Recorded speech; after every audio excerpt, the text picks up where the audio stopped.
সবার সাথে কথা বলা যায়, কিন্তু হৃদয় খুলে কথা বলা যায় শুধুমাত্র একজনের সাথেই। আর আমার সেই মানুষটা তুমি। তুমি আসলেই শান্তি, তুমি রাগ করলে কষ্ট, আর দূরে চলে গেলে পুরো পৃথিবীটাই ফাঁকা লাগে। কিছু আক্ষেপ থাকে খুব নীরব, না কাউকে বলা যায়, না ভোলা যায়। কান্নার মতো হলেও কান্না করা যায় না, আবার বলার মতো হলেও বলা যায় না। এগুলো একান্তই নিজের ভেতরের যুদ্ধ, যেখানে প্রশ্নও আমি, উত্তরটাও আমি। সবাই ভাবে মুখে হাসি মানেই সুখে আছি, কিন্তু তারা জানে না আসলে আমি শুধু নীরব থাকতে শিখে গেছি।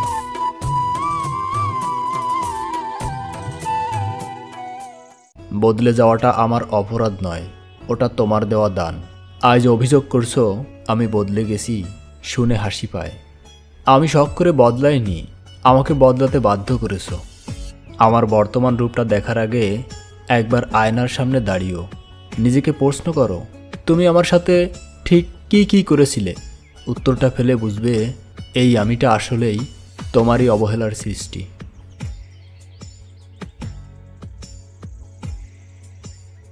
একটা শান্ত জীবন চাই, যেখানে আর কোনো প্রত্যাশা বুকের ভিতর শব্দ তুলবে না।